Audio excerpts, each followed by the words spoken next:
तर आज मी लोणी मिक्सरमधून काढणार आहे. तर यासाठी सगळी साय मी आता या मिक्सर जारमध्ये काढले आणि अगदी थोडंसं पाणी घालून मिक्सरमधून फिरून घेणार आहे. तर मस्त असं लोणी निघालेलं आहे आणि मी थोडा वेळ फ्रीजमध्ये ठेवलं होतं. हे मस्त असं बघू शकता, मस्त असा लोण्याचा गोळा तयार झालेला आहे. जे मी लोणी कढवायला ठेवले आणि यामध्ये माझ्यासाठी आणि केतूसाठी सोया राईस बनवलेला आहे. तर तुम्ही बघू शकता मस्त सोया राईस तयार झालेला आहे. आज मी तांदळाचा कमी वापर केलेला आहे. जास्तीत जास्त सोया आणि भरपूर अशा भाज्या टाकल्या आहेत आणि पनीर पण टाकलेलं आहे. तर मस्त असा राईस रेडी आहे. मी आणि केतू आता गरम गरम खाऊन घेतो. इथे माझ्यासाठी आणि केतूसाठी सोया राईस वाढून घेतले. त्यानंतर इथे आज पापड पण मी तळलेले आहे. नमस्कार मंडळी, मी मायागुरी या ब्लॉगिंग चॅनलमध्ये तुमचं सगळ्यांचं स्वागत आहे. आता तुम्ही बघू शकता मी मस्त अशी तयार झालेली आहे. तर आता मी एक रील शूट केलेली आहे, तर त्याच्यासाठी ही तयारी करायला लागली. तर बराच वेळ गेला आणि सकाळपासून मी तुमच्याशी बोललीच नाही. थोडेफार शूट घेतले सकाळी. तर याच्या पुढे जे काय होईल ते मी तुमच्याशी शेअर करेन. तर stay tuned. By the way, ही जी साडी मी वेअर केलेली आहे ती 4 वर्षापूर्वीची आहे आणि अजूनही हिचा मला ब्लाऊज होतो आणि हा जो ब्लाऊज आहे तो पण मला व्यवस्थित होतो आहे. तर याचा अर्थ मी फिट आहे असं मला वाटतं आहे. आणि मी कशी दिसते कमेंट करून नक्की सांगा. तर रीलचं शूट माझं झालेलं आहे आणि जेव्हा पण माझी रील येईल तेव्हा नक्की पहा आणि कमेंट करून नक्की सांगा. तर चला आता मी साडी चेंज करते. तर आत्ताच माझं शूटचं काम झालं आणि तुम्ही इथे बघू शकता. इथे शूटच्या अगोदर अजिबात पसारा नव्हता, परंतु शूटसाठी लागणारे माझे ज्वेलरी, त्यानंतर मेकअप प्रोडक्ट सगळं इथे मी ठेवलेलं आहे. इथे तुम्ही बघू शकता हा सगळा पसारा मला आता आवरायचा आहे. इथे तुम्ही बघू शकता साड्यांचा असा अवतार झालेला आहे. तर या साड्या वगैरे पण मला आता व्यवस्थित लावायचे आहेत. इथे पण माझे कपडे सगळे अस्ताव्यस्त झालेत. बरेच दिवस झाले मी कपड्यांकडे लक्षच दिलं नाही, कपाटाकडे. तर आता हे सगळे आवरायचं आहे. ड्रॉवरवरती हा जो पसारा आहे एक्स्ट्राचा, तो ॲक्च्युली रात्रीचा आहे. म्हणजे रात्री मला मसाजर लागतं, त्याचबरोबर पाण्याची बॉटल. तर हे सगळं मी सकाळी आवरत असते, परंतु आज मला काही वेळच मिळाला नाही. आज जरा मला थोडीशी गडबड होती आणि मग त्यामुळे हे पण सामान तसंच राहिलं होतं. आणि आत्ता जे मी शूटसाठी वापरलेलं जे साहित्य घेतलं होतं त्या वस्तू सगळ्या तिथे जमा झाल्या आणि ते ड्रॉवर पूर्णपणे पसाऱ्याने भरलं. आता ते सगळं आवरते. रात्री मसाजर लागतो, त्याचबरोबर मी माझं दैनंदिनी वहीमध्ये लिहित असते, तर ती वहीसुद्धा वरतीच ठेवली होती. तर ते सगळं आता मी ड्रॉवरमध्ये ठेवते भरून. आणि बघू शकता तुम्ही सगळं आवरल्यानंतर बघा आता मस्त स्वच्छ झालेलं आहे. फायनली तुम्ही बघू शकता या टेबलवरचं सगळं मी काढलेलं आहे. आता या साड्या सगळ्या व्यवस्थित लावायचे आहेत आणि इकडचे जे माझे कपडे आहेत तर ते सुद्धा मला आता इथे घड्या घालायचे आहेत. आता हे जे माझं कपाट आहे तर ते होळीपासून जरा अस्ताव्यस्त झालं आहे. म्हणजे मी जेव्हापासून साड्या घालायला लागली. आता ही जी साडी आहे ना हातातली, जी की मी आज वेअर केली होती, तर ही रेडीमेड साडी आहे. त्यामुळे हिची घडी व्यवस्थित बसतच नाही आहे. त्यामुळे ते दिसायला पण छान वाटत नव्हतं. त्यामुळे शेवटी मी त्याची अशीच हाताने घडी घातली आणि त्याच्यामध्ये ब्लाऊज वगैरे ठेवून दिला. आणि तुम्ही बघू शकता आता इथे आमच्याकडे कसं बेड नाही आहे, त्यामुळे डायरेक्ट सगळ्या खाली ठेवावं लागतात. त्यामुळे मग म्हटलं खाली ठेवून परत मग खाली बसून परत घड्या घालण्यापेक्षा, उठबस करण्यापेक्षा या ड्रॉवरवरतीच ठेवूया असं विचार केला. आणि मग आता मी हे सगळ्या घड्या घालते. आता इथे साड्यांच्यामध्येच 2 ड्रेस पण माझे ठेवले होते. जो की माझ्या बड्डेसाठी घेतला होता तो गाऊन. आणि तो गाऊन असा व्यवस्थित मला ॲक्च्युली हँगरला लावून ठेवायचा होता, परंतु माझा जो हँगरचा जो एरिया आहे तो एकदम छोटा आहे आणि तो ड्रेस असा मोठा लांबलचक असल्यामुळे तो मला असा ठेवता नाही येते. तर त्यामुळे आता त्याची घडी घातली. आता माहिती नाही, मला वाटते आता तो ड्रेस जरा चुरगळणार आहे, परंतु शेवटी काय करणार, आता त्याची घडी घालूनच ठेवली मी. दुसरा काय पर्याय नाही माझ्याकडे. नाहीतर मग वेदांच्या आणि केतूच्या वॉर्डरोबमध्येच मला वाटतं ते ठेवायला पाहिजे. बघू आता त्यांच्या दोघांच्या ह्याच्यात वेळ मिळाला, इस्त्री वगैरे करून झाल्यानंतर मी कदाचित त्यांच्याच वॉर्डरोबमध्ये माझा तो ड्रेस ठेवेन, कारण त्यांच्या इथे जरा जागा जास्त आहे आणि माझा वॉर्डरोब जरा मला छोटा वाटतो आहे, कारण साड्या अशा पूर्णपणे व्यवस्थित ठेवता नाही येते मला.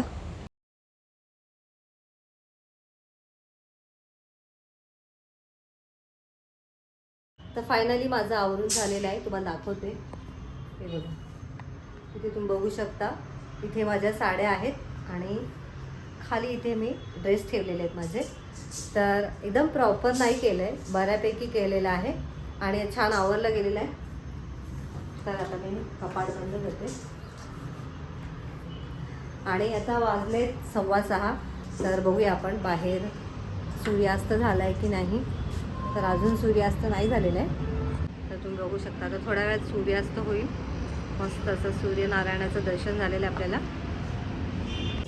तर चला मंडळी, आता थोड्या वेळात सूर्यास्त पण होईल आणि आता मी माझ्यासाठी चहा ठेवते. तर अजून बरंच कामं आहेत.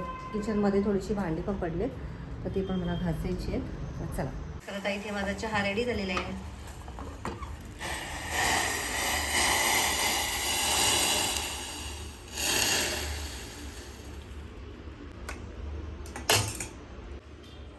तर चला मंडळी, मी आता चहा पिऊन घेते. बाय गे तू. चला आता आपण जाऊया बेडरूममध्ये. म्हणजे आता आपण गॅलरीमध्ये बसूया. चला आता गॅलरीमध्ये आले मी आणि सूर्यास्त झालेला आहे. मस्त आता मी चहा पिते. तर या मंडळी चहा घ्यायला. वारा मस्त सुटला, खूप छान वाटतंय.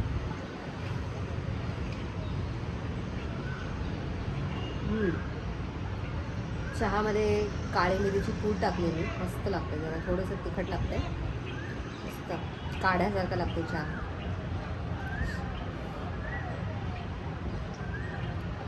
वाव, मस्त गार वारा आणि हातामध्ये गरमागरम चहा. चला बसते मी थोडा वेळ इथे. तर आता 7 वाजलेले आहेत आणि मी तयार झालेली आहे मार्केटमध्ये जायला. कारण काही गोष्टी आणायच्यात मला. तर मी आता निघते. तर चला मंडळी, आल्यावरती भेटूया. बाय. तांदूळ आले सगळे. पटेल आरमध्ये आले आहे तांदूळ घेण्यासाठी. तर आता इथे मी आर मार्टमध्ये आलेले आहे आणि नवीन तांदूळ मला घ्यायचे होते. मागच्या महिन्यापासूनच नवीन तांदूळ आले होते, परंतु मला वेळच मिळाला नव्हता. तर आता मी आज तांदूळ भरणार आहे.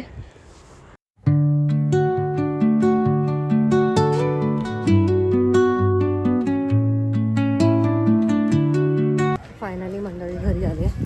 2 पिशव्या भरून बटाटे, कांदे बटाटे जरा जास्तच झालेत. ओझं जास्त झालं, परंतु जिम करते तेव्हा एवढा काही त्रास होत नाही. स्ट्रॉंग बनले आता मी जरा. चला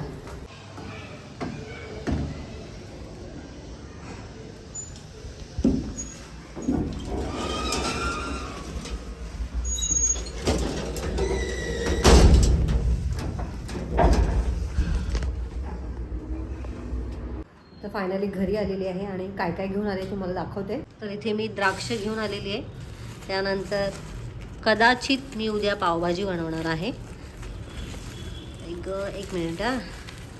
तर टॅमॅटो आणि सिमला यामध्ये, आणि बटाटे आणि कांदे आणि काकडी. तर बटाटे 2 किलो आणि 2.5 किलो मी कांदे घेऊन आलेले आहे.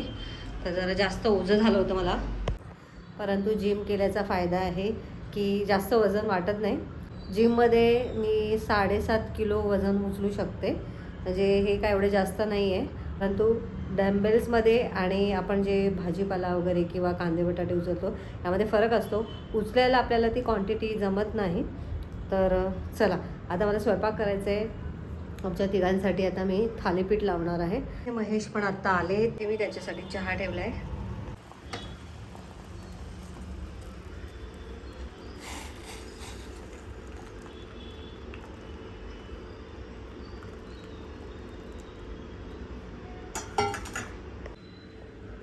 हो धन्यवाद. तर इथे तुम्ही बघू शकता भरपूर असा कांदा. 3 मीडियम साईजचे मी कांदे घेतलेत बारीक चिरून. मीठ, लाल तिखट, हळद, कोथिंबिरी, ठेचलेला लसूण, ओवा, जिरं आणि इथे बेसन पीठ घेतले. आता यामध्ये आपल्याला ज्वारीचं पीठ चाळून घ्यायचं आहे. आता तुम्हाला किती याचे थालीपीठ करायचे तेवढं आपल्याला यात पीठ घ्यायचं आहे. फक्त ज्वारीचं पीठ घेणार आहे मी.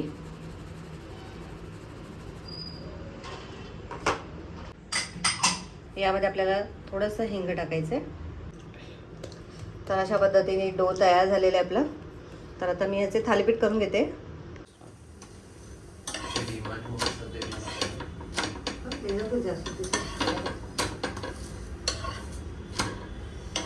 तर एक थालीपीठ आपला रेडी झालेला आहे मस्तपैकी. आता दुसरं टाकूया आपण.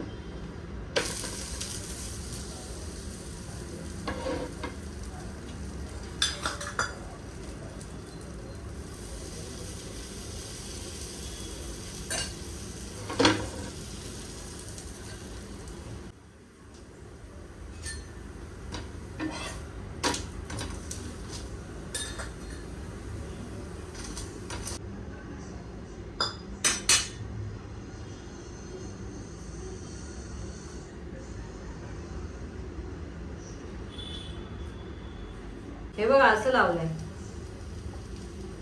असं असंच ना का तव्याला असं डायरेक्ट थापायचं म्हणताय तुम्ही? हा, तव्याला असंच चावडायचं, Direct तेल थापायचं लावायचं होतं का? थापायचं. हा, अच्छा, म्हणजे आम्ही करतो तसंच बोलायचं. म्हणजे आता मी तेल लावायचं मस्त पैकी. तेल किंवा तूप तसं करायचं होतं का? मी आता आपलं इथे बनवलं आणि तिथे लावलं. ते झपाट्यात झाले पण काय त्याला म्हणतात. समजलं. हेच तव्यावर करायचं. समजलं. आता मला कळलं, म्हणजे आम्ही जसं करतो तसंच करतात, फक्त तव्याला लावून करतात ना. आम्ही ते एकदम जास्त होण्यासाठी तवा कढई असं सगळं वापरायचं सगळ्यांना मिळून. ठीक आहे, आता मी तव्यावरती वेगळ्या पद्धतीने लागली, म्हणजे आता डायरेक्ट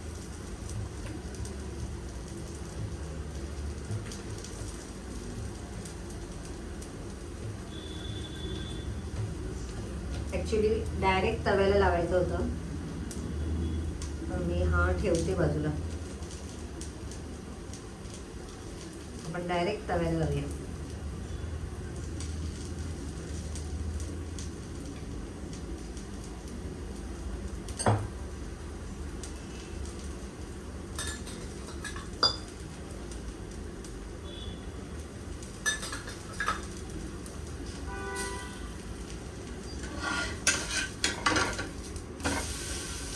डायरेक्ट तव्यालाच लावूया. तर तव्यातल्या थालीपीठाला आपण अशा पद्धतीने वरतून झाकायचंय आणि फक्त खालच्या बाजूने आपल्याला हे भाजून घ्यायचंय. तर आता एक आपला रेडी झालेलं आहे थालीपीठ. नाही बघा, अशा पद्धतीने मस्त खालच्या बाजूने खरपूस झालेलं आहे. तर ते मी काढून घेते आणि मस्त असं तव्यातलं एक थालीपीठ झालंय. आता हा तवा मी थोडा थंड करून घेते आणि नंतर याला डायरेक्ट आता आपण हे थालीपीठ लावणार आहोत. तवा थंड होईपर्यंत महेश यांना मी इथे थालीपीठ वाढलेलं आहे, दही आणि इथे खोबऱ्याची चटणी. तर चला आता त्यांना देऊया आणि त्यांचा रिव्ह्यू ऐकूया. आहो, मस्त आहे ना खायला? गरम गरम आहे, खाऊन घ्या. तू पण घे. कसं लागतंय? मस्त. आता तव्याला मी तूप लावून घेते.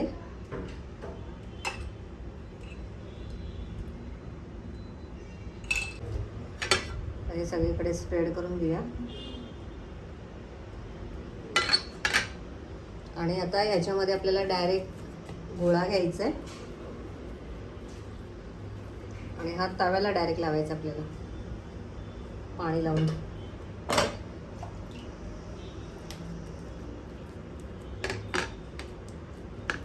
तर मी हा सगळा आधी स्प्रेड करून घेते.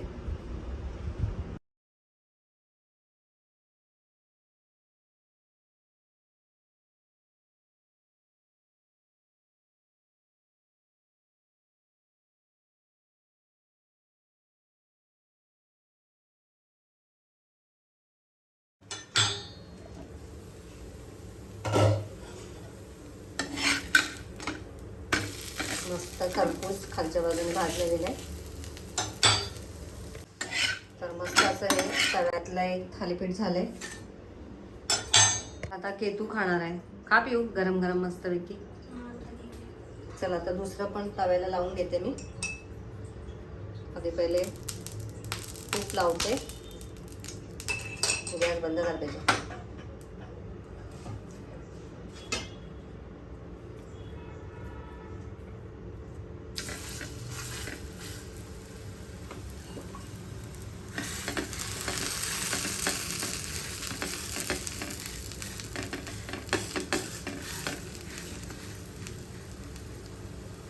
आता आमची सगळ्यांची जेवण वगैरे झाली आणि आता जवळजवळ 11 वाजले.